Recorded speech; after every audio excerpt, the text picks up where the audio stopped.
I'll call this meeting to order. This is the first meeting of the Transportation Public Works Committee for 2014 in our newly reformatted committee. We don't have a quorum quite yet. As many people know, there's weather/traffic issues out there. Even for people who are members of this committee, we have to deal with that. We have with us, though, a quorum, so we can do the committee's business. We have with us committee member, Councilmember Glidden, Councilmember Palmisano, Councilmember Bender, and we will be joined by Councilmember Yang. Oh, we just are now joined by Councilmember Yang, and Gordon's on his way. With that, I will move forward with the consent agenda. Members can pull anything if they like. Item 1 is 51st Avenue North Street Resurfacing Project, Xerxes Avenue North to Oliver Avenue North. We will designate the location of improvements proposed, receive the cost estimate of $174,408, and direct the city engineer to prepare proposed special assessments against the benefited properties. Set the public hearing to be held February 25th, 2014. Item 2 is Penn Avenue South Street Reconstruction Project, Phase 2. Designate the location of improvements proposed, receive the cost estimate of $5,100,000, direct the city engineer to prepare proposed special assessments against the benefited properties, and set the public hearing for March 18th, 2014. Item 3 is the Riverside Extension Street Reconstruction Project. Designate the location of the improvements proposed to be made, receive the cost estimate of $2,875,000, direct the city engineer to prepare special assessments against the benefited properties, and set that hearing for March 18th, 2014. Item 4 regards the waste disposal service contract. Authorize the negotiation and execution of the renewal of the contract with Hennepin County for processing and disposal of municipal solid waste collected in Minneapolis through December 31st, 2015 at a rate of $49 per ton. Item 5 is regarding the MRI contract amendment. Authorize an extension of the terms of the contract between Minneapolis Refuse Incorporated and the city to allow city-owned Packer truck rental to MRI at the current rental rate of $2,300 per month per truck. This will also be referred to the Ways and Means Budget Committee. Item 6 regards the South Transfer Station. Authorize the issuance of a request for proposals for management and operation services to the Minneapolis South Transfer Station. Item 7 is a series of bids, except low bid of ADS LLC for an estimated expenditure of $1,430,000, $735.96 to furnish and deliver closed circuit inspection for the city's storm drain sewer system. Accept low bid of Vite and Company Incorporated for the estimated expenditure of $1,948,625 for the disposal and hauling of fill and asphalt millings for the Transportation Division. And the final, accept the low bid of Rachel Contracting Incorporated for an estimated expenditure of $399,650 for the Blue Water Partnership Pond Dredging Project Phase 2. Our final item is a discussion item. It regards the 2017 Transportation Alternative Program, otherwise known as TAP submission. I will refer to our director, Kaki. Good morning, Mr. Chair. Would you like to have the discussion presentation? Yes, please. We have Steve Hay from our Transportation Planning and Engineering. They'll start out the presentation, and then also Sean Murphy, our pedestrian bicycle coordinator, will also make part of the presentation. Very good. Thank you. Welcome. PowerPoint presentation. No? Have it? There we go. Okay, so I'm going to just briefly describe the Transportation Alternatives Program and the projects that we're submitting, and then I'm going to turn it over to Sean, who's going to follow on with a little additional information. So the Transportation Alternatives Program was created by the most recent federal transportation legislation, which is called MAP 21, and it consolidated what was previously known as the Transportation Enhancements category of funding through the Safety Lieu federal legislation and previous laws as well. And it consolidates that with the Safe Routes to School program, which was a pre-existing program that had been administered more directly by MnDOT. So now these have been folded together into what's called the TAP, or the Transportation Alternatives Program. The Metropolitan Council has a current solicitation out on the streets right now for this program for funds for projects in the year 2017. There's a total of $6 million available for the metro region, and the maximum award per project is $1 million. These funds will be awarded in 5 categories, one being the safe routes to school, but the other 4 categories are the old transportation enhancements categories of streetscape, environmental, bike ped, and historic. So this is it's a little bit unique in that usually when the Met Council does a solicitation like this, they do for all the programs that are eligible, but this time it's only the one program, the Transportation Alternatives Program. Additional solicitation is expected this fall, which will include another round of TAP funding, as well as the other main programs, the STP, which is Surface Transportation Program, and BIR, which is Bridge Improvement and Replacement. Okay, next slide. So I'm going to just talk about a couple of the projects that we're going to submit funding applications for. The first one is the 40th Street pedestrian bridge over I-35W. This bridge is part of what's called the River Lake Greenway. And it is already, it's a project that is in our 5-year capital improvement program right now. And what we will do there is we're going to widen out that bridge. You can see it's not very attractive. We're going to make some aesthetic improvements. There's some structural work that needs to be done. And this would fall within the bicycle and pedestrian category of funding. The second project that we are going to submit an application on is for Midtown Corridor Bridge Preservation. And this is phase 2 of the project. We had a successful phase 1 where we were awarded funds several years ago, and those funds were used for the bridges on 15th and 16th Avenues over the Greenway.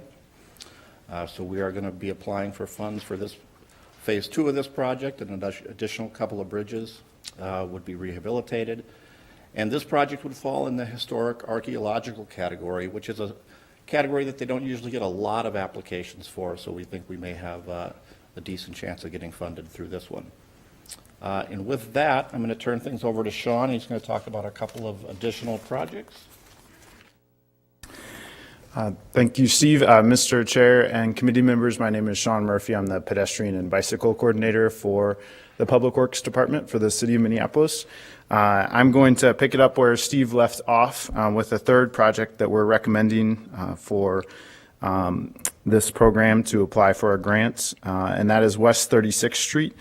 So the previous 2 projects we have submitted applications for before. This is a new application.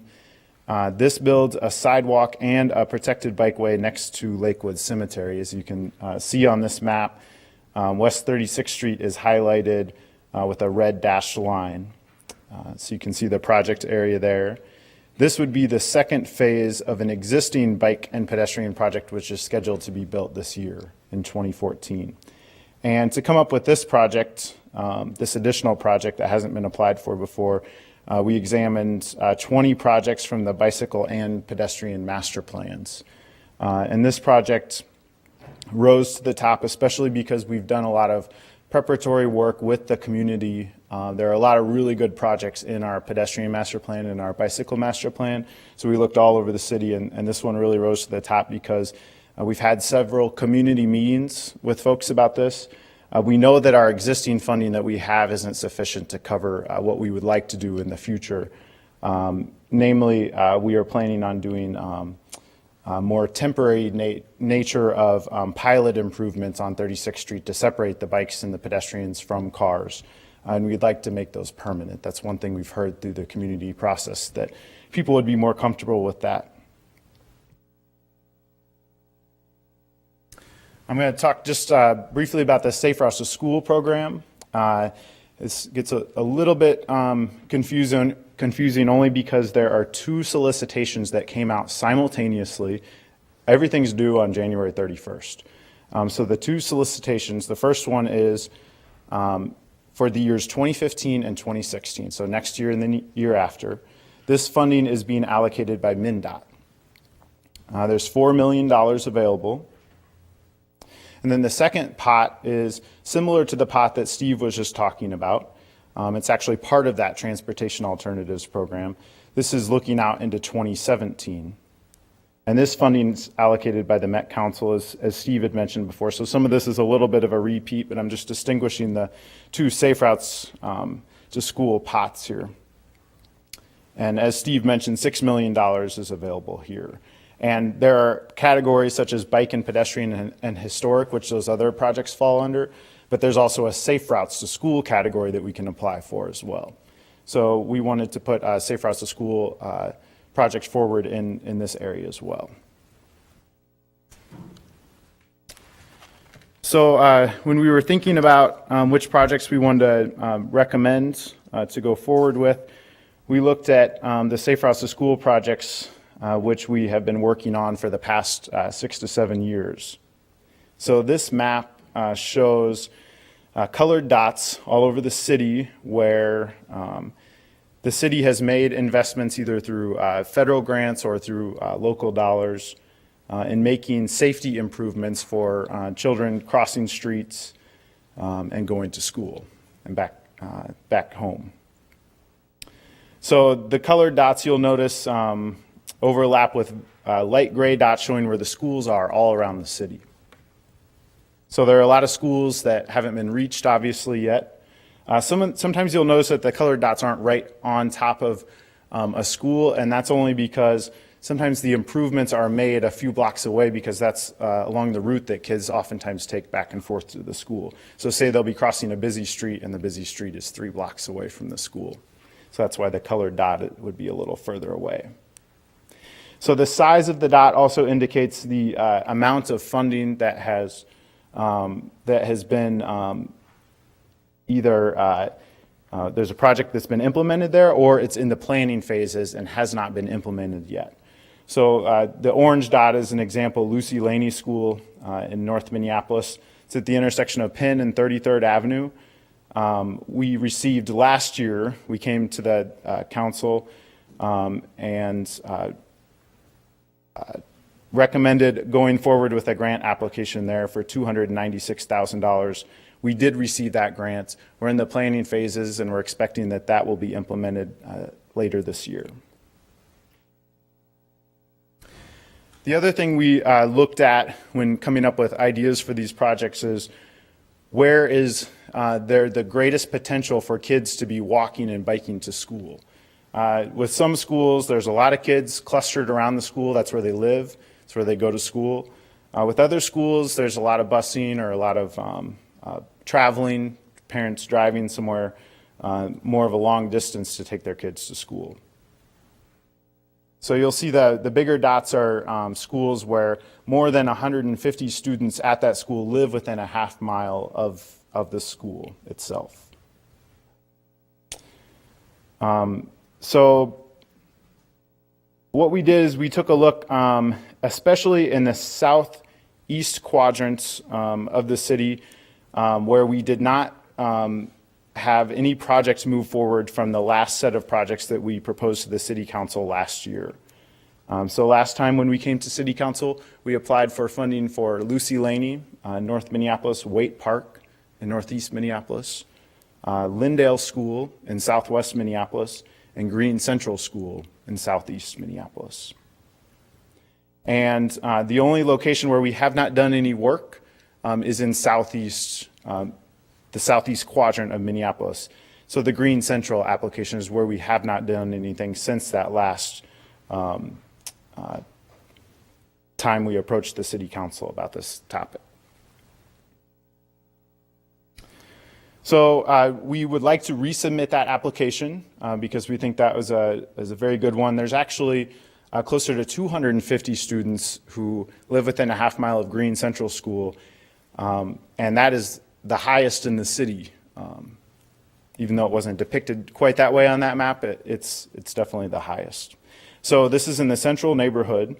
The school sits on East 35th Street, which is a busier street, right next to I-35W or a couple blocks away. And last time what we did is we were looking at improvements in front of the school on 4th Avenue and 35th Street. And this time we're looking to improve the application by including a connection to Powderhorn Park along 34th Street. So you can see that highlighted in the blue dashed line on this map. And then the other school that popped out to us when we were looking through these was Anderson School. It also has a very high amount of students living within half mile, approximately 250 again, so tied with Green Central School. This is in the Phillips neighborhood. There are many east-west streets which are barriers to students traveling north-south to get to this school, which is sandwiched in between the 26th and 28th Street one-way pair. There was also a planning study back in 2007. This is another reason why this school stood out. There was a plan to create a north-south greenway between Stewart Park and Powderhorn Park. Both of these schools have high free and reduced lunch happening at these schools, so we know that there's a lot of financial need at these schools as well. And we have also talked to the Minneapolis Public Schools, and they have existing Safe Routes to School programming going on at these schools, where they're looking at doing walking school buses, and they're talking in the school community about this. So with that, we're ready for any questions. Any questions for the presenter? Councilmember Glidden. Thank you, Mr. Chair, and thanks for the presentation. And so I think it's a great list of projects. As someone who's been on here with Councilmember Reich, I've seen some of the projects before, so I know about some of the resubmittals. And thank you for helping with the process around particularly the Safe Routes to School applications, and also for addressing what was one of my outstanding questions, which was about the geographic diversity, because and maybe that's another question for those who are involved in preparing the Transportation Alternatives Program applications. I had a little question about what was the process to come up with this final list. And again, I mean, they're very South Side based, which I represent the South Side, so it's a little against a kind of constituent interest. But I think just to understand how we're thinking about that geographic diversity within the city, and how maybe this is why these were the best and ripest applications. But I do want to appreciate that you addressed that geographic diversity concern as applies to the Safe Routes to School. For the Green Central School area, that used to be in the 8th Ward, it's now in the 9th Ward, and I'm sure it's not the only high priority location, but geez, it's like on a freeway entrance. So it's very, very busy there, very concerning to the students. So thank you for that. I would like to hear a little bit more about the process for the Transportation Alternatives Program projects. Again, I've seen some of them before. I understand they've come through the process, and maybe just touch on that geographic diversity question a bit. Thank you. Yes, Councilmember, I can answer that question. So for the Transportation Alternatives Program, both of the applications that our group is putting forward, the 40th Street Bridge and the Midtown Corridor, were applications that we actually submitted 3 years ago in 2011 to the Met Council process. So to resubmit these applications is not going to be as intensive of a work task for us to do than starting new applications from scratch. And we felt, since these were already identified as high priority projects in our capital program, that we didn't really need to look beyond these two for additional projects. And again, that's taking into consideration a couple of factors. Number one, there are limited funding available metro-wide. There's only $6 million. So if we submitted a lot more applications, we're going to be sort of competing with ourselves. And the Met Council does make an effort to spread the money around, both geographically and in the different categories. So again, that's why we thought with the Midtown project being in the historic category, they don't get a lot of applications in that category, so we feel we might have a good chance there. And we both these projects scored fairly well last time, not quite well enough, but we think we can do some things to improve the applications and give them a better chance of scoring. So the decision was made to just move forward with those two without trying to cast a wider net. And then we know another solicitation is coming later in the year. And we think with that one, we're going to have a little bit more of an extensive process to look at are there some other projects that we want to really push for funding? And that's helpful to know too. So there's another opportunity for application during 2014 that we'll be working with folks to determine what are the projects that fit. And then just as I was looking at this and as you were saying that the two projects under the Transportation Alternatives Program were the 40th Street Bridge and the Midtown Corridor, what program is the West 36th Street Sidewalk and Bikeway Program fit under? That is also going to be submitted in the TAP, in the Transportation Alternatives Program. Okay. All right. The bike ped category, I believe, yeah. Okay. Thank you. Thank you. Any other questions for the presenters? Any other questions? Before we take action on this item, slightly unorthodox ordering, we do have the the consent items that we need to move forward. So I will move items 1 through 7 on the consent agenda as listed. Any questions on that? All those in favor say aye. Aye. Dissenting nay. That carries. And then the action items before us, if we're concluding with the discussion and questions, is the 2017 Transportation Alternative or TAP submission approval. The two items for the actions are A, authorize the submission of a series of applications for federal transportation funds through the TAP program and MnDOT Safe Routes to School program, and authorize the commitment of local funds per federal requirement to support the material of the approved TAP projects. Any further discussion? Any further discussion? All those in approval say aye. Aye. Dissenting nay. That carries as well. And with that, we have concluded our agenda. Thank you.